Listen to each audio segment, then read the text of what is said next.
Hi, everyone. Welcome back to Mama Genius Hub podcast. I'm so excited to have Nicole on. Do you have a penny for your thoughts? Because that's what she's going to tell us all about today as we talk about thoughts and emotions, how to process them, how to identify them, and how to move through them so that we're able to regulate them in ourselves and also helping our kids do that as well. So I'm so excited to have Nicole on. We'll be bringing her on. Let's go ahead and get started.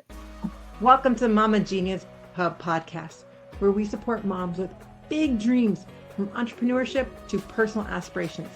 I'm your host, Michelle Kaiser, and I'm here to help you unlock your potential in all areas of life. Join us as we explore strategies for thriving in motherhood while pursuing the dreams, the key to actually unlocking your genius. Subscribe now and embark on a journey to realize your fullest potential.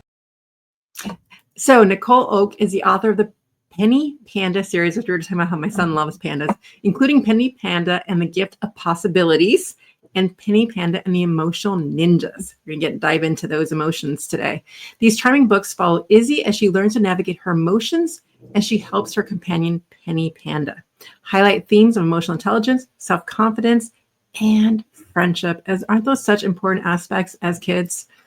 In interviews, Nicole shares the inspiration behind her work, her writing process, and personal anecdotes that bring the books to life. With a series of receiving praises, readers, and educators, Nicole's insights foster emotional literacy in children, providing valuable and engaging content for the audience. Welcome to the Mama Genius Hub, Nicole. We're so excited to have you today. Hi, thank you so much for having me. I'm so excited to be here. Well, we just dive right in, Nicole. Okay. What is your why behind wanting to work with emotional intelligence and really get that out there? I mean, it must originate from somewhere. Yeah, it actually started about probably 4 or 5 years ago. I was doing a lot of my own emotional development, and I was going through some things in life that were a little bit hard for me to handle emotionally. So I was really delving into that self-help, self-improvement. And I was learning so many cool things, especially in the emotional intelligence arena, that I just kind of kept looking back at my kids thinking, I want to be able to pass this on to them. I want them to be able to grasp some of these same concepts and start learning about it at an early age. So maybe they won't be, in their mid to late 30s, finally figuring this stuff out. And so I went on Amazon and did, what I'd say most of us moms do when we're looking for books. Go to Amazon and just kind of type in those search keys. And I kept finding books that talked about that emotions are good. It's good to have them, how to identify them. But I really wanted that next step. Like I wanted those useful tools, those games that you could play with your kids, or skills that they could start to build to really learn to process those emotions and then move through them to like get to that other side, to that emotional regulation. And I couldn't find what I was looking for. And so that was kind of the beginning of my journey into becoming an author. And the Penny Panda series was, I couldn't find what I wanted, and I knew there was a gap out there. And so I decided, well, if I'm going to write them for my kids, that was the original goal, then I was like, if it can help them, it could probably help a lot of other kids too. So that's why I decided to publish. I love that so much. And that's so inspiring because that is the case. Like, especially as a mom, you're looking for something. It's not out there. Well, what's the next step? And I love that you took that step and you're like, well, I'm going to create for my kids, but let's put it out there to the world. And I think that's what this podcast also is all about, is really how do we inspire that in each of us to get out that creation, whatever it is inside of us, because, well, I'm going to have to ask, I mean, so you made that decision, and we're going a little bit away from emotional just for a moment, because oh yeah, sure. I'm just warning the audience because, that's how I go. As we move away from that for a minute, but I just want to go into what was that going down that role? Like what fears, what came up that almost, I'm sure something almost stopped you at some point, but what you pushed through to actually get these books out there? There were a lot of hurdles and obstacles that I worked through. And the first book was such a learning experience. I went into it, I would say I was a little naive. I kind of had this, and I think a lot of us sometimes do this when we're first creating something brand new. We're like, this is so cool. This is so awesome. Of course, everyone's going to love it. I'm going to create it. People are going to want to buy it. Mm-hmm. And that just isn't the reality, unfortunately. So that was kind of a hard lesson for me to learn was, yes, you need that great, amazing product, but you also need to build your brand and to market your product and to find your audience and to, do a lot of that work ahead of time. So I think, and I don't think it's uncommon for authors. I think we often jump into the writing because that's our favorite part of it. And we create these wonderful, inspiring books, and then we think about how we should market them. So I tried to do the reverse this last time with my second book, and I focused more on the marketing ahead of time and really like building my audience and connecting with my readers and finding that community to share the message with. And I think that's really helped the second book, but it was definitely a really big learning curve. We meant to deviate from emotional intelligence, but I think we kind of like just gave an example of it because you had to push through, and you could have easily just said, "Nope, I'm done. Not going to do it." And sometimes that's what we do when we're dealing with our emotions, and we start to suppress them or not realize them. And even when you said you were looking at the Amazon books, you were seeing like emotions are good, emotions, and a lot of times, especially as moms, I'll see just we got to quiet the kid. Like we're embarrassed of the emotion. We're trying to. That's not the way they're supposed to behave. So let's do some. So what do we do in those instances? Like as a mom, you're feeling like your kid throws a tantrum in the middle of the grocery store. What are some tools or things that we could use for that? My biggest piece of advice for that situation is to start practicing a couple of different like skills at a time and to start practicing them on the small things. Because I ran into this myself when I was starting my own like emotional intelligence journey. It was like, okay, I've got these skills and I'm ready for the hard stuff. And then the hard stuff would happen. And it's like, okay, I'm not ready for the hard stuff. I haven't been practicing just because I have the tool. It's just like a physical tool, right? A chainsaw or a hammer. Just because you have it in your tool belt, if you don't know how to use it and you haven't been practicing with it, when the time comes, you're not going to be prepared. And so that's my biggest thing for parents all the time is like practice on the little meltdowns, practice at home when it's a safe space for both you and the child. And you don't have to worry about like regulating your emotions on top of helping them through their situation. One of the eye-opening moments for me was when my oldest daughter, she was probably 3 or 4, and she spilled glitter all over the floor. And she just had this huge meltdown. And at that time, I'd been kind of practicing some of my own emotional intelligence. And so I said, okay, I want to feel what she's feeling. I want to not just jump into like, it's okay, we've got more glitter, everything will be fine. Like I just asking her questions. Tell me why you're so upset. Tell me what it is about the glitter being spilled that's causing you to feel this way. Like, let's journey through this together. And it was practicing on that, something small like that, and then continuing. I remember another time she was in the car and she dropped, again, she was probably 4. She dropped a piece of candy on the floor and she just started bawling. And, as a parent, my natural instinct is to be like, well, we've got more candy. You can have another piece of candy. But instead, I went and I was like, okay, this is an opportunity to practice. And I said, tell me what's upsetting you about this. Tell me how you're feeling. And it's really interesting, especially when they're young, some of the stories and the connections that they make. Like, I don't even remember exactly how it went, but somehow it went from dropping her candy to something about her shoes and school. And it was like this whole emotional roller coaster.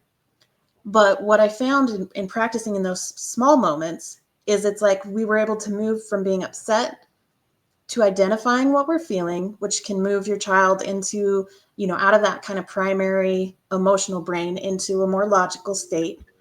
And then really kind of talking through and letting them just kind of write those emotions for a minute and tell you about it.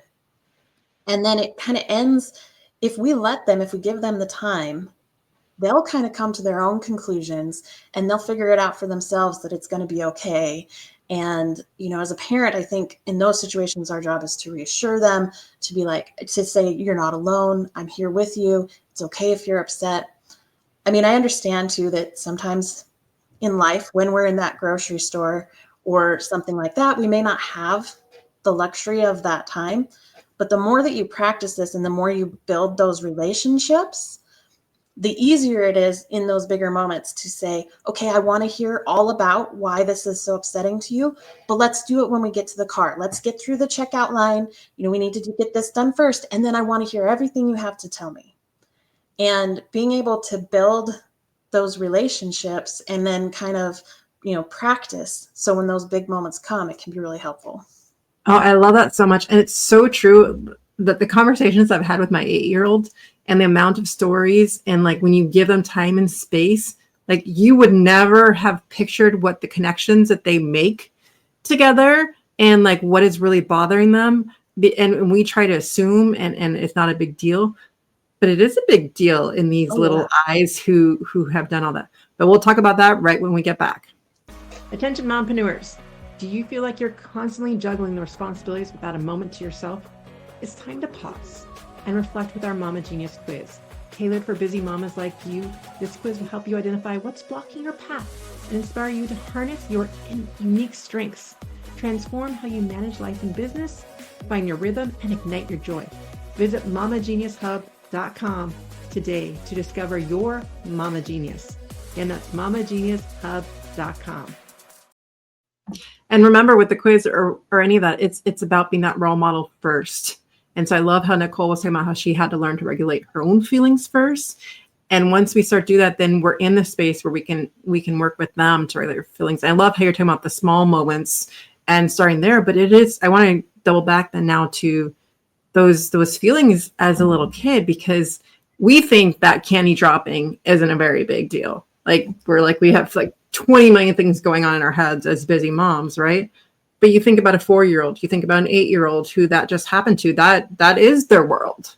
It's a big deal. So, yeah, you can take it from there. Oh, yeah. No, you're completely right. It's a big deal to them when they're that age. And sometimes it's hard as a parent to remember that. So thank you for bringing that up, because it's such a great point. And it's always that reminder. And the more that we change that perspective, and the more we're out there to be open to that perspective change as a mom. And again, I don't like the word advice. I like the word of let's figure out what our own rhythm is. And as you're hearing these ideas that are coming forth, if they hit you right here in the heart, they hit you in the gut, they hit you in your intuition, those are the ones to implement for your kids. And you might only implement for one of your kids, because each of our kids are so different. So I like to keep saying that over and over, because don't know what episode people are watching or what, but it's really, let's get into your mom intuition, because you are a mama. And I want to commend you for that. And so this is here just to help open perspectives and to help give you ideas to play with. There's no right or wrong. There's you figuring out what works best for your kid, for your family, and let's go from there. So moving on to more emotional regulation, though, we're getting to, I know you're talking about how we get to that thought process, identifying it. So I want to know if you have a framework, tips, or what can moms do to, first, let's start with the mom, because I know, like, let's start with that again. And we talked a little bit about the kids, but let's get back to the mom and then go into the kids a little bit more.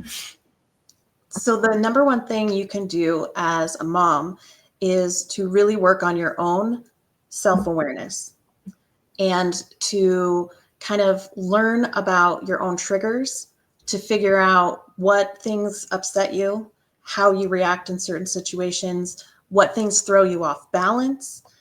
So then you can be able to start predicting when you may have more, it may be harder to emotionally regulate yourself. It's also good to develop your emotional vocabulary.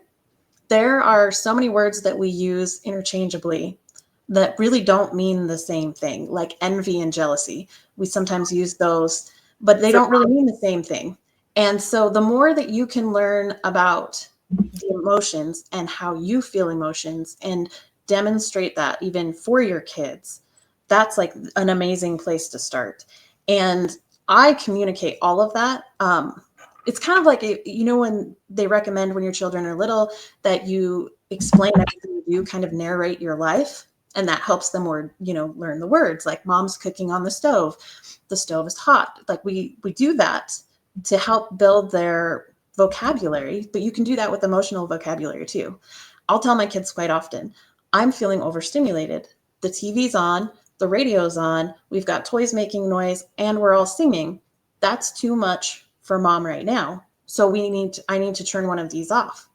And so I'm kind of narrating my emotions for them. And I've even done that with bigger things. When I've had some big disappointments at work, or like if I didn't get a promotion or something, I've had my oldest daughter ask me about it, and I'll narrate for her the same things. I mean, I don't go, you keep it age appropriate, obviously, but I'll tell her, I was in for a job.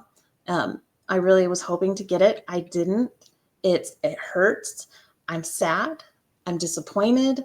I was really hopeful about it. I explained it's going to take me a little while to feel better, but I will, and we'll get there. And I think it's so important because it helps you as an individual process what's happening as well, because sometimes we don't want to think about it, right? And when we don't think about it, really what we're doing is just feeling it physically everywhere else. So if you can think about it, if you can talk about it, process through it, that really kind of helps you. And then when you're doing that and explaining it to your children, it's demonstrating, it's giving them an example into the language. It's showing them how to process through emotions. It's showing them it's okay to process through emotions, and that life is complicated and it's hard, but you can also survive, right? And that we're resilient and we can get through it. I want to add a couple things to that. One of our natural responses are fight, flight, or freeze, right? Mm-hmm. But what I've noticed, it was on a different podcast as well, is I never thought about, most of us have the tendency to do one over one of the other ones. I realized that mine was flight. Like as soon as when you feel that urge in yourself, like that the kids are like, so the tantrum thrown, my reaction is to leave, or I have to have a difficult conversation. I'm like, get me out of here. And so, but as you start to identify those things, so even that 10 cents, as we're talking about identification, is like maybe one of those three stands out for you. When you feel that urge in yourself, you're like, oh, that's what I wanted. That's what my body's telling me to do. But now I can start to regulate that and make a different choice. Again, it's all about awareness and starting to recognize what are your patterns so you can disrupt it and then make a change. And then I forgot my other point altogether. We'll get that one out. The other one, I do remember the other one, is also when we're talking to our kids about that. And again, going back, and I'm going to say it's every single podcast probably is, the lips, close them. Sit there with your kids. Hold their hand to show them you're with them, but let them keep talking, even in silence. Yes. Do not give your 2 cents. Really just sit with them. If you need to say something, make sure you just repeat what they said and say, am I understanding you correctly? And repeat what they said versus trying to give them advice or change the subject or change something. Let them start processing for themselves, because when they're at school or they're other places, you're not there to fix it for them. They need to start believing in themselves to make that self-regulation. And so the best thing you can do is just sit with them and ask what they need. Yes, completely. And it's one of the hardest things to do. That's so true. I mean, we're here talking, right? All we ever want to do is talk, right? And then we want to give our 2 cents. And our brain tells us, like, how do I fix this? How do we do? That's what society tells. We're in a masculine idea of how do we just move on? Quick, snap. Feelings are not snap. No. Feelings need to regulate, need to pass through. And I love how you brought up talk it through. And so, and I love this part is like when you're talking to someone and they say, well, you should do this. How do you feel? Yeah, you don't really like it most of the time. But we do it to our kids nonstop. Yeah. And if think about when your husband's done that to you, or your spouse, or whoever, your friend, and they do that to you, you're like, they don't know what's going on. So we got to keep that in mind when we're doing that to our little ones. Yes. And just that feeling of not being heard or seen. And that's what emotions is all about, is being seen or heard and really getting that out. And so I want to throw it back to you. I don't know what I was asking. Is there anything else you want to add, Nicole, to that before we go into our next commercial? Well, I would just say, adding on, because you kind of talked about too, bringing in the spouse or the partner into it too, and how we communicate with them. That's another area that I think we can really kind of expose our kids to some of this as well. My husband and I try to be very purposeful in how we talk to each other, especially in front of the children. But we try to, if we have hurt feelings, or if we have, some sort of conflict, we try to demonstrate the same way that we want our children to handle conflict in front of them. So we'll talk about our emotions to each other. We use the I statements. I feel this way when this happens. I didn't feel heard when this happened. And we demonstrate that in front of our kids as well, so that when it comes time to have the conversations with them, it's the same kind of dialogue that's happening. So they're exposed to it, they're used to it. And then we also do it with the positive, it's all good things, but the more like uplifting stuff too. We say thank you for every little thing. It's my husband's kind of job, if you will, to take the trash out. But every time he does, I say thank you for taking the trash out, just to show that appreciation for the things that he's doing. And incorporating those little elements into your relationship with other people that your children are watching is another great way, because they're going to soak all that in. And no matter what you tell them, right, they're not going to do necessarily what you tell them. They're going to do what they see. They're going to watch the way that you behave, and they're going to act and behave in similar ways. It really comes back to being that role model that you want your kids to be. And that's what the Mama Genius Hub is all about, is live in the genius that you want. And then you can inspire them to find their own. And we'll be right back, because I think that leads us into the next segment. Do you ever feel like your own dreams are fading on you as you focus and keep everything together for your family? Or been buried under laundry and school runs and endless to-do lists? They're so deep, you don't even know what they are anymore. The Mama Genius Hub is here to help you uncover that part of you again. Maybe you felt that pull to start a passion project, return to a hobby you once loved, or pursue a career that lights you up, but you're so caught in everyone else's needs that you keep slipping through the cracks. In just 15 minutes a day, our mini courses will help you reconnect with those dreams while finding a new rhythm in motherhood's beautiful, messy life. And best of all, you'll be doing it with a community of moms who truly understand the juggle and the joy. The Mama Genius Hub is a community who've been there and are here to support and inspire each other every step of the way. It's time to rediscover your spark, live in your genius, and inspire your kids by showing them how to follow their own passions. Join the Mama Genius Hub today and start creating space for you again without guilt and doing it solo. Come to www.connectingmamas.com for more details. And we're back. So I was actually looking over my notes before I give my takeaways, and I wanted to touch back on one thing before I go into our final questions. You talked about useful tools and processes to get to the emotional side. Do you have one handy that I know we talked about a couple in here, but is there one that you that we haven't talked about that you want to throw out? Yeah, so each book, actually, I tried to introduce a new tool or a new method that parents can use to talk about these things. So in the first book, it's Penny Panda and the Gift of Possibility. And in that book, they use the possibility game, where we take any time that our kids make an assumption about something. So an example from my oldest daughter, came home one day and she said, I don't think my friend likes me anymore. And I said, well, why would you think that? And she said, well, she doesn't want to play with me at recess. And so I get her to kind of tell me a little more about what's happening. And then I say, well, let's play the possibility game, right? One possibility is she doesn't want to play with you at recess because she doesn't want to be your friend anymore. That's one possibility. What are other possibilities? And then we list out a whole bunch. She didn't want to play the same thing that she was playing at recess, so she went to play something else. She wasn't feeling very good, so she decided she wanted to read her book at recess instead of playing. She's got things going on at home that she's worried about. Maybe she has like a sick sibling or something like that, and that's why she didn't really want to go play today. Or maybe she wanted to spend some time with a friend she hasn't played with for a while. And so all of these kind of open up our child's minds to think, to really question that automatic meaning that we give to things and think of all the other possibilities. And I like to really try to emphasize, especially in a situation like that, what else could be going on for that person? Like, I try not to make it about, the child that I'm talking to, because most often, even though we all like to think we're the center of the universe, most often it's really not about us. It's about that other person. Exactly. So, maybe she was having a bad day. Maybe she wasn't feeling good. Really kind of emphasizing those possibilities. And it just really opens that mind up And then they don't feel so set in what, no, it must be true that she doesn't want to be my friend anymore. Well, if that was true, then how could there be all these other possibilities? So that's one tool that I like to use that comes in the first book.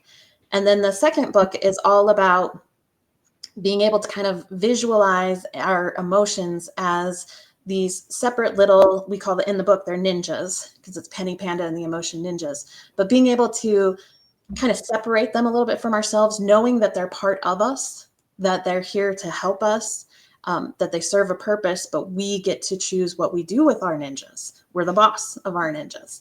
And so with that tool, my goal is for parents to be able to kind of have another way to communicate emotions with their kids, to be like, okay, something's going on. Which emotion are you with right now? Which emotion is coming in and the strongest right now? To be able to have kind of a fun way to talk about emotions and feelings. And I've had my kids come back at me and say, it's my angry ninja, Mom. My angry ninja is here. I'm like, okay, so let's talk. Let's figure out why. Like, let's talk to your angry ninja and find out why they're here. And then maybe we can figure out what's really going on. Oh, I love that so much.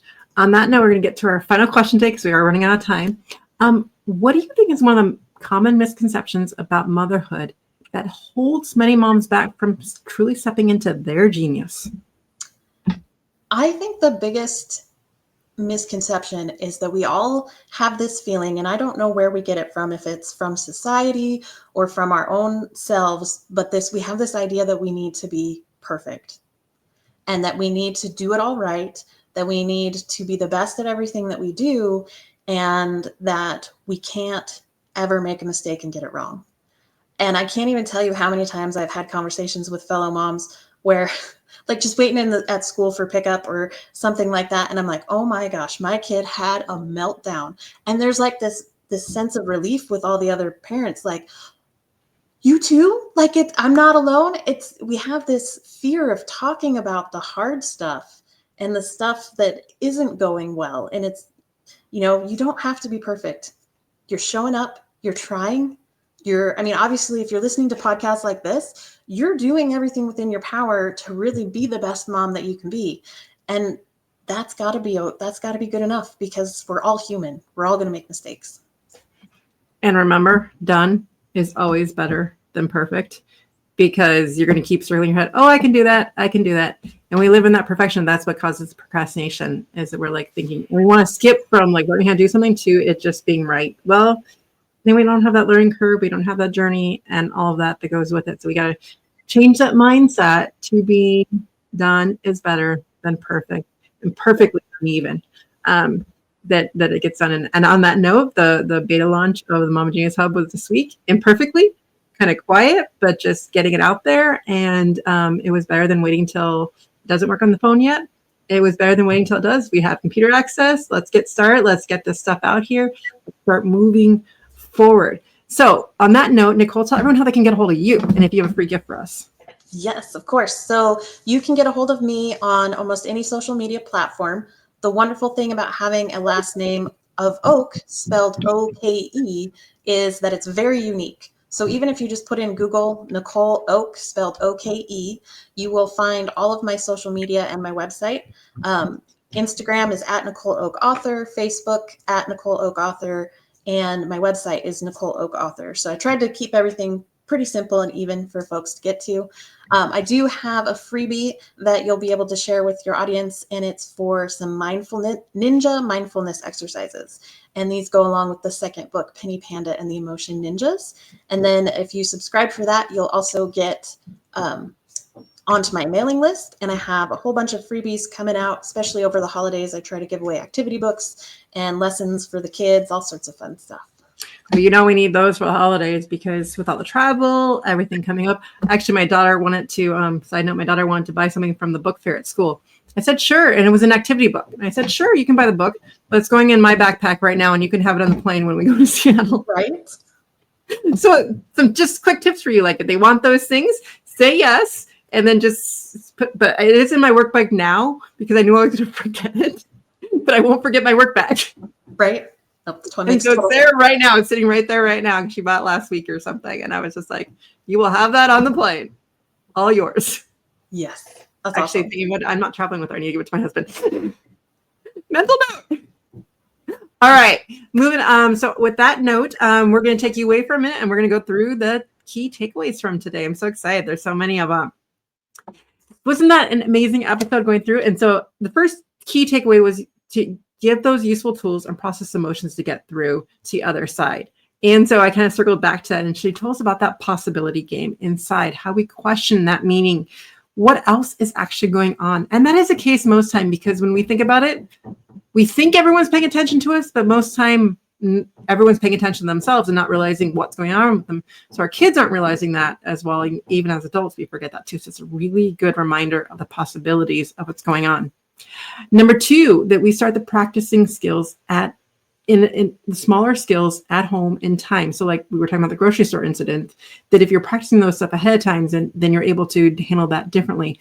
So we have that tool of practicing at home, regulating on our home, having those conversations about that before situations happen in the grocery store, and they will happen. And I've done that too, where your kids want your attention and they really want your attention at that moment. You can say, I can't give you my full attention right now, but in 15 minutes, you got it.